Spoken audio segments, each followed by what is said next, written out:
Good morning, সুপ্রভাত।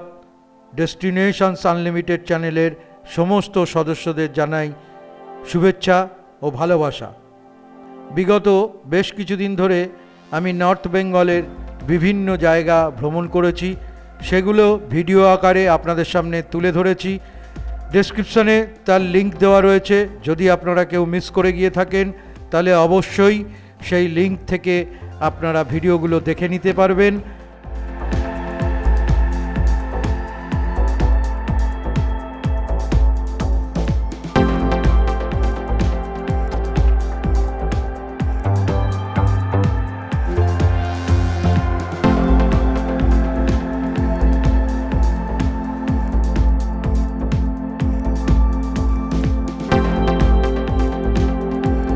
আজ আমি আপনাদের সঙ্গে নিয়ে চলে যাব পাইনের ঘন জঙ্গল আর চা বাগানে ঘেরা ব্রিটিশদের ফেলে যাওয়া একটি ছোট্ট পাহাড়ি গ্রাম তাকদাতে।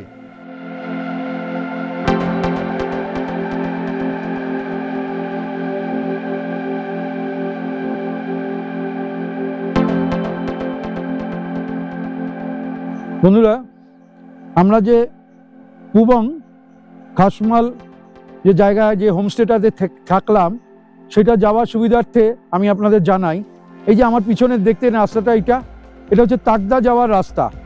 আর এই দিকে যে রাস্তাটা দেখছেন, এটা হচ্ছে শীষমহল যাওয়ার রাস্তা, বুঝলেন?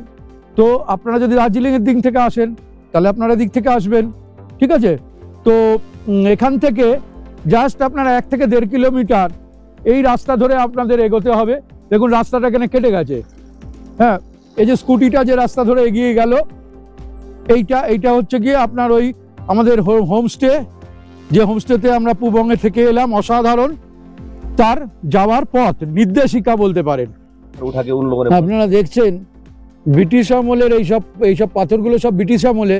একবার ভেবে দেখুন তো, তখন তো এত লোডিংয়ের ব্যাপারে আমাদের ক্রেন, এত আধুনিক যন্ত্রপাতি ছিল না, কিন্তু তবুও এই পাথরগুলো দিয়ে কিভাবে তৈরি করা হয়েছে দেখুন আপনারা।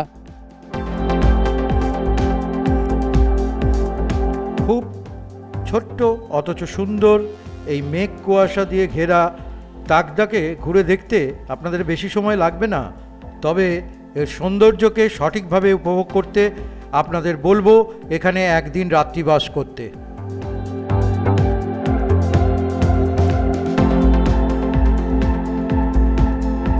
তাকদায় ব্রিটিশ আমলের সব হেরিটেজ বাংলো পরের পর রয়েছে, ঠিক আছে?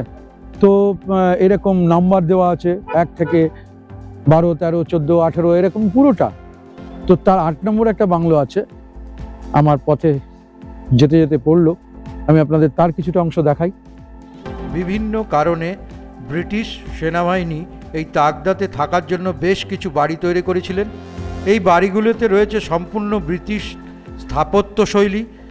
1905 থেকে 1915 সালের মধ্যে এই হেরিটেজ বাড়িগুলো তৈরি করা হয়। পরে এই সব বাড়িগুলির মধ্যে বেশ কিছু বাড়ি অধিগ্রহণ করেন সরকার। এর মধ্যে বেশ কয়েকটি বাড়িকে কিছুটা আধুনিকতার ছোঁয়া দিয়ে থাকার গেস্ট হাউস ও হোমস্টে তৈরি করা হয়।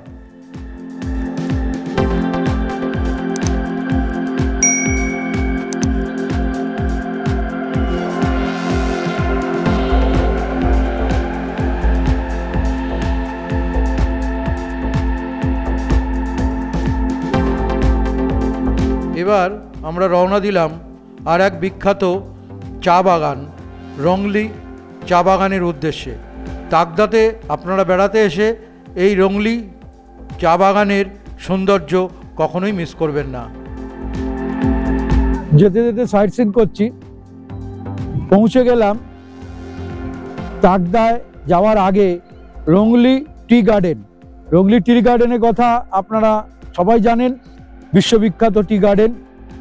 একদম টি গার্ডেনের ঠিক মধ্যিখানে দাঁড়িয়ে দেখছি চতুর্দিকে চায়ের বাগান আর দূরে পাহাড়ের সৌন্দর্য দেখাই, আপনারা দেখুন, অসাধারণ। ও যে দূরে দেখছেন আমার আঙুলে সোজা, ও যে ওইখানেরই একটা হোমস্টেতে আজ আমরা রাত্রিবাস করব, সেটা হচ্ছে ওই জায়গাতে। আমরা এখন এই রংলি টি গার্ডেনের মধ্যে একটু ঘুরে বেড়াবো, আপনাদের এখানকার সৌন্দর্য দেখাবো, তারপর আমরা ওইখানে গিয়ে পৌঁছাবো।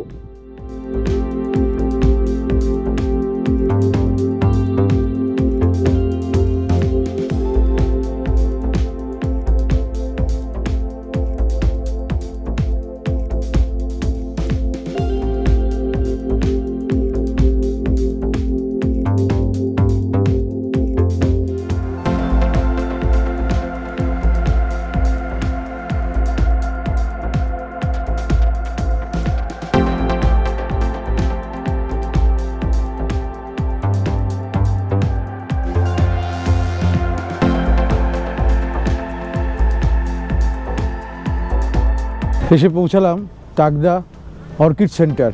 এখানে বিভিন্ন প্রজাতির অর্কিড আছে, প্রায় 500 প্রজাতির অর্কিড আছে।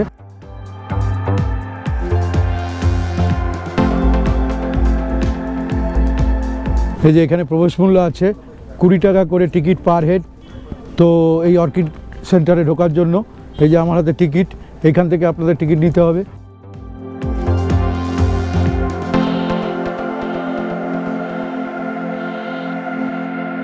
তাকদা বাজার থেকে হাঁটা পথে 15 মিনিটের দূরত্বে আপনারা দেখে নিতে পারেন তাকদা অর্কিড হাউস। এটি সকাল 10টা থেকে বিকেল 4টে অবধি খোলা থাকে।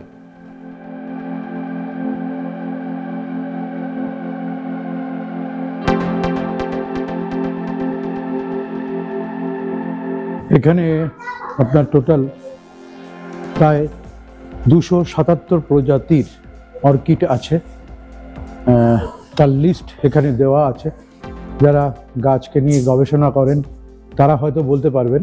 এক একটা রুমে বিভিন্ন রকম অর্কিড আছে। চলুন আমরা ঘুরে সেগুলো দেখি।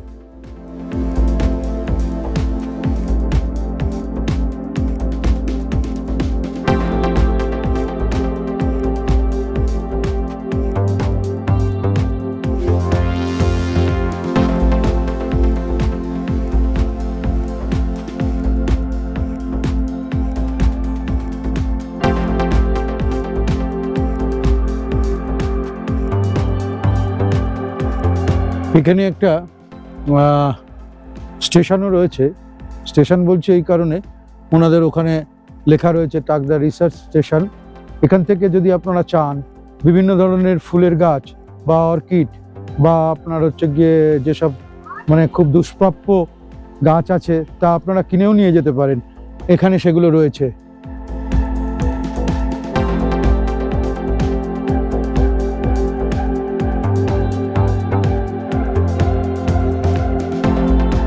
এবার আমরা আবার ফিরে চললাম আমাদের আস্তানা তাকদার সেই হোমস্টের উদ্দেশ্যে। আশেপাশের দৃশ্যগুলো দেখে ভীষণ ভালো লাগতে লাগলো। কখনো মেঘে ঢেকে যাচ্ছে, আবার কখনো রোদ্দুর উঠছে, সে এক অপূর্ব দৃশ্য।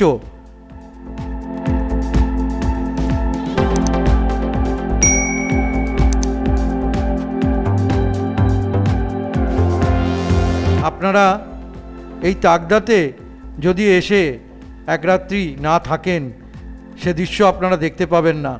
মেঘ, বৃষ্টি আর রোদ্দুরের খেলা, তার নাম হলো তাকদা। আমরা যে হোমস্টেটায় এসে উঠেছিলাম তার নাম হচ্ছে সায়ান হোমস্টে তাকদা। তার ফোন নাম্বার আমি আমার ডেসক্রিপশন বক্সে শেয়ার করে দিলাম। এর আশেপাশের প্রাকৃতিক দৃশ্য সত্যি অপূর্ব, খাওয়া দাওয়া সত্যি ভালো। আপনারা তাকদায় এলে এই সায়ান হোমস্টেকে একবার ট্রাই করে দেখতে পারেন। এই হোমস্টেতে আমাদের প্রতিদিনের জনপ্রতি খরচ পড়েছিল 1200 টাকা করে।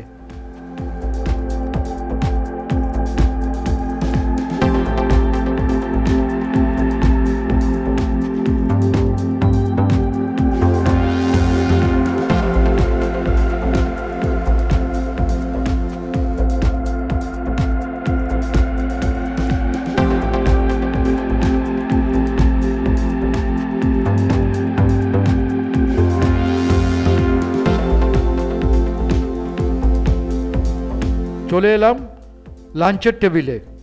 আজ আমাদের লাঞ্চে দেওয়া হয়েছে ভাত, আলু ভাজা, একটা পাঁচমিশালি সবজি আর ডিম কারি।